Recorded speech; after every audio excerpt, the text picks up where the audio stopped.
Hello students and welcome to NCLEX practice class. In this class, we are going to deal with some important questions regarding NCLEX. Now let's start with the first question. Which aspect should the nurse focus on when assessing a client for the vegetative signs of depression? Select all that apply. So in this question, we have to look for the vegetative signs of depression. To solve this question, we should know what are the vegetative signs of depression. Now let's explore the options. So the first option is weight, second appetite, third sleep pattern, fourth suicidal ideation, five psychomotor activity, and six rational decision making. So the correct options are weight, appetite, sleep pattern, and psychomotor activity. Now let's see that what are the vegetative signs of depression. So the vegetative signs of depression are changes in physiological functioning that occur during depression.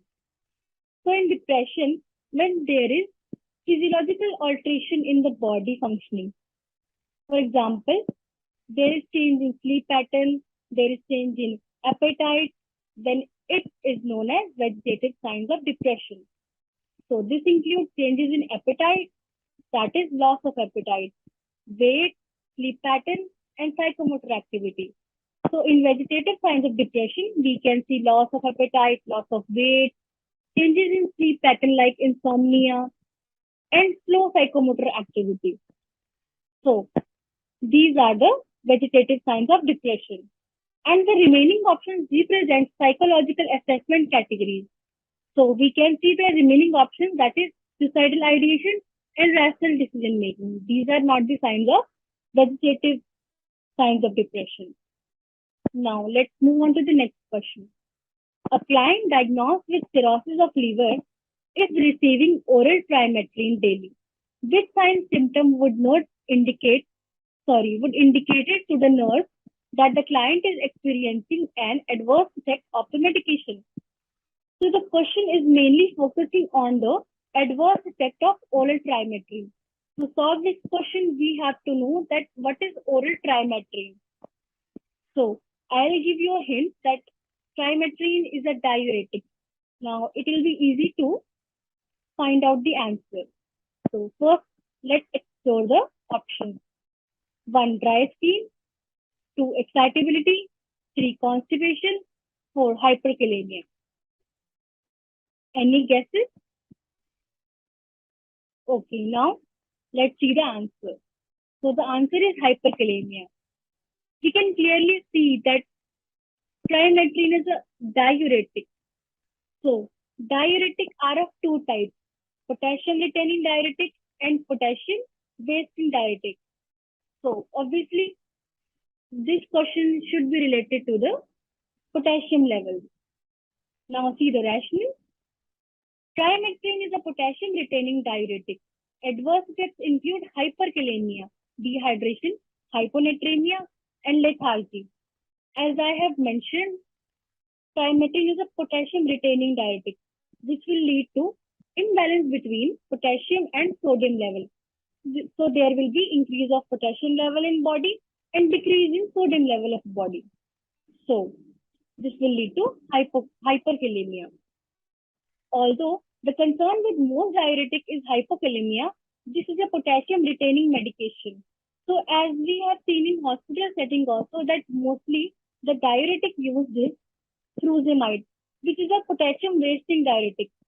So this drug, oral trimethylene, is not a potassium wasting diuretic.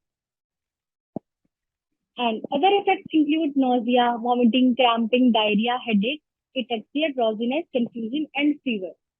I hope the answer was clear to you. Now let's move on to the next question. The nurse is preparing a woman in labor for an amniotomy. Which priority data should the nurse assess before the procedure? In this question, we can clearly see that they are talking about amniotomy. So amniotomy is artificial rupturing of amniotic sac during management of labor. So during management of labor, the first priority is something among these options. You should know that what should be the priority during management of labor. Okay, now let's explore the options. Fetal heart rate, maternal heart rate, fetal stop sampling, maternal blood pressure. Now let's see the answer. Fetal heart rate. Yes, it's fetal heart rate because during management of labor, basically in this question during amniotomy, fetal heart rate monitoring is priority. Let's see it through the rationale. So fetal well-being must be confirmed before and after amniotomy. Fetal heart rate should be checked by Doppler or with the application of external fetal monitor. Although maternal vital signs may be assessed, but fetal heart rate is priority because fetal heart rate can be manipulated easily through any procedure. So we should be careful during any procedure so that fetal heart rate should be in its normal range. Other than that, if we see fetal stop sampling, so fetal stop sampling should be excluded from these options because fetal stop sampling is not a regular procedure and it cannot be done when the membranes are intact. So, correct option is fetal heart rate because it's the first priority and second priority are maternal vital signs. Now, let's see question number 4. The nurse is monitoring a client who is receiving an oxytocin infusion for the induction of labor. The nurse should suspect water intoxication if which sign or symptom is noted. So in this question, main focus is on water intoxication. Okay. So in water intoxication, which sign are seen earliest? Okay, now explore the options. Fatigue, lethargy, sleepiness, or tachycardia. Okay, now let's see the answer. So the answer is tachycardia. Why? Let's see the rationale. So, oxytocin is a uterine stimulant. During an oxytocin infusion, the woman is monitored closely for signs of water intoxication. Obviously, when we are giving any kind of fluid to patient, we have to monitor closely for the signs of water intoxication. So, what are the signs of water intoxication? It includes tachycardia. So, tachycardia is the earliest manifestation of hypervolemia or water intoxication. Other than that, we can see cardiac dysrhythmias if patient is on cardiac monitor, and also shortness of breath, nausea, and vomiting. The remaining options are not associated with water intoxication. So tachycardia is only related to water intoxication, not fatigue, lethargy, and sleeping. I hope the answer is clear. Now move on to question number 5. The nurse reviews the record of a client who is receiving external radiation therapy and notes documentation of a skin finding as moist desquamation. Which finding on assessment of the client should the nurse expect to observe? This question looks very lengthy, but actually it is a very simple question. So when a nurse is reviewing record of a patient who is on external radiation therapy, she found on his documents that there is moist desquamation on the skin. Now she looks for the patient and assess that what of these options can be sign of moist desquamation. So the options are rash, dermatitis, reddened skin, and weeping of skin. So among these 4 options, what could be the finding of moist desquamation? So the answer is weeping of skin. Obviously, when there is desquamation destroy when the basal cells, that is common cells of the skin are destroyed. So when the basal cells of skin are destroyed, there will be leakage of serum. So when there will be leakage of serum, there will be moist desquamation. Okay. So moist desquamation occurs when the basal cells of the skin are destroyed. The dermal level is exposed, which results in the leakage of serum. Now, we will see the other options. Rash, dermatitis, and reddened skin may occur with external radiation, but these are not described as moist desquamation. So clearly we can see that rash, dermatitis, and reddened skin can occur in external radiation therapy, but they are not particularly the sign of moist desquamation. So the correct option is option number 4. Okay, let's move on to the question number 6. The nurse is performing an assessment on a pregnant client with a history of cardiac disease. Which body area will venous congestion most commonly be noted? Okay, so in this question, we have to assess a pregnant lady for the venous congestion. We have to find that what is the most common place where venous congestion can occur in a pregnant client. The options are vulva, around the eyes, fingers of the hand, and around the abdomen. Students, during solving the options, we should explicit the most unrelated option first. We can see that around the abdomen is most unrelated. Why? Because in a pregnant lady, abdomen is distended, and any skin changes like venous congestion cannot be seen easily. So, option number 4 we can remove. Now, option number 1, 2, and 3. Let's see which is the correct option. So, the correct option is vulva. Rational. Assessment of the cardiovascular system includes observation of venous congestion that can develop into varicose veins. Okay, so if a pregnant lady comes with complaint of cardiovascular disease, so we have to assess her for venous congestion. Why? Because she can develop varicose veins.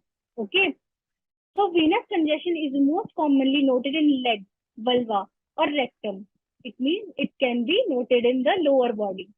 Although edema may be noted in the fingers and around the eyes, edema in these areas would not be directly associated with venous congestion. So now we can explicit around the eyes and finger of the hand from these options. So around the eyes and finger of the hand, these are not related to venous congestion. Okay. So it would be difficult to assess for edema in the abdominal area of the client who is pregnant. Okay, so the correct option is vulva. Question number 7.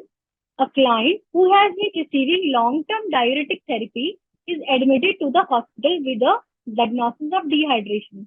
The nurse should assess for which sign that correlates with this fluid imbalance. In this question, we can clearly see that they are talking about hypovolemia because they have mentioned dehydration. Okay, patient is on a diuretic therapy and he is having dehydration. Now we have to see that which sign correlates with the fluid imbalance. Decreased pulse, bibasilar crackles, increased blood pressure, increased urinary specific gravity. Now we will see each option and analyze the answer. So we can see bibasilar crackles. Bibasilar crackles is related to lungs. When there is filling of fluid in the lungs, crackles are heard.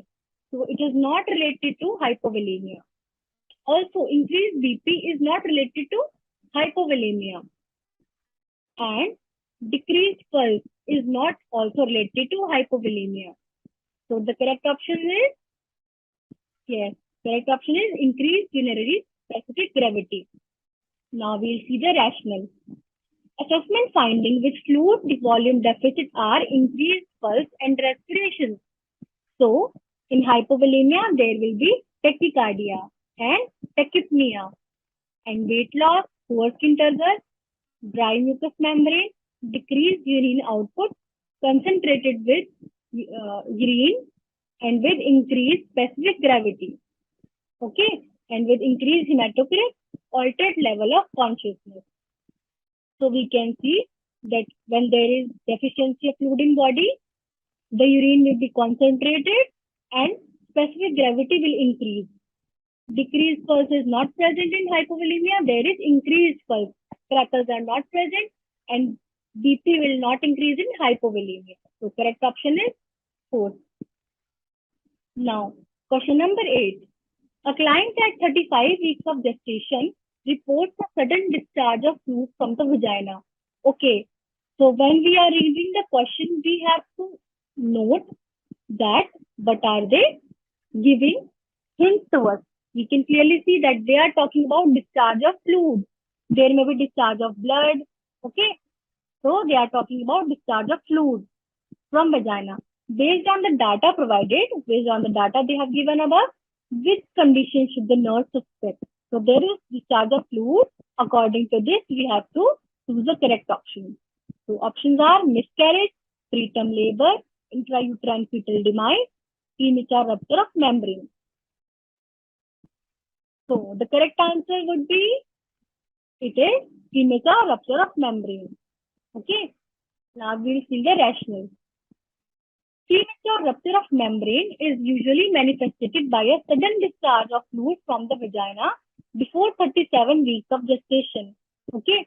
So when there is premature rupture of membrane, there will be discharge of fluid. And if there is discharge of blood, then it would indicate miscarriage. Okay, so miscarriage is typically manifested by vaginal bleeding and abdominal pain. Now we will see about the preterm labor. So in preterm labor, there will be uterine contractions, cramping, and pressure.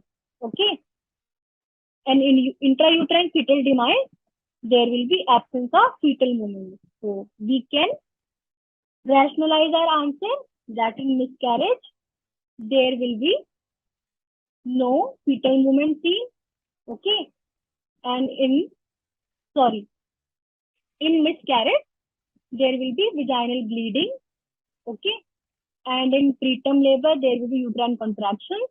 In intrauterine fetal demise, there will be no fetal activity observed. So the answer is premature rupture of membrane. Now, question number 9. On assessment of the client diagnosed with stage 3 Lyme disease, which clinical manifestation should the nurse expect to note? Okay. To solve this question, we have to know stages of Lyme disease. So there are 3 stages of Lyme disease. And in stage 3, there is a particular manifestation. Now explore the options. Palpitation, cardiac dysrhythmia, generalized skin rash, or enlarged and inflamed joints. Now we will see the answer. So the answer is enlarged and inflamed joints. So both all the 3 stages will have different manifestations. Now we will see. Stage 3 Lyme disease develops within a month to several months after initial infection. It is characterized by arthritic symptoms such as arthralgia and enlarged or inflamed joints, which can persist for several years after the initial infection.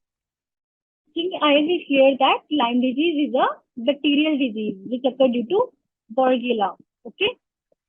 So in stage 3, there will be involvement of joints. There will be arthritis, arthralgia, and inflammation of joints. In stage 1, the rashes will occur. Okay. So we have to remember in stage 1, there will be rashes. Rashes will be flat and well demarcated. They will be well observed from naked eyes. And in stage 2, there will be cardiac and neurological dysfunction. Okay. In stage 2, there will be cardiac involvement, like there can be AV block. And in neurological dysfunction, there may be meningoencephalopathy. Okay, now all 3 stages are clear. So the answer is enlarged and inflamed joints. Now let's see the question number 10. A child experienced a basilar skull fracture. Okay, so they are talking about the basilar skull fracture that resulted in the presence of battle sign. Which should the nurse expect to observe in the child? So they are asking about the observation that will we see in battle sign. Bruising behind the ear, presence of epistaxis, bruised periorbital area, and edematous periorbital area. So the correct option is bruising behind the ear. So we will see that what is bruising behind the ear. Okay. The most serious type of skull fracture is a basilar skull fracture. 2 classic findings associated with this type of skull fracture are battle sign and raccoon sign. Okay. So battle sign is the presence of bruising or ecchymosis. By this they mean Blue is discoloration of skin behind the ear caused by leaking of blood into the mastoid sinuses. Okay, so due to leakage of blood into the mastoid sinuses, there will be bluish discoloration of skin. I have put the pictures of battle sign and raccoon sign in the PPT. You can see that this is battle sign, ecchymosis behind the ear. Raccoon eyes occur as a result of blood leaking into the frontal sinus. So you can clearly see that in frontal sinus, if blood leaks, it will lead to raccoon eyes and cause edematous and bruised periorbital area. Okay, so this is raccoon eye and this is battle sign.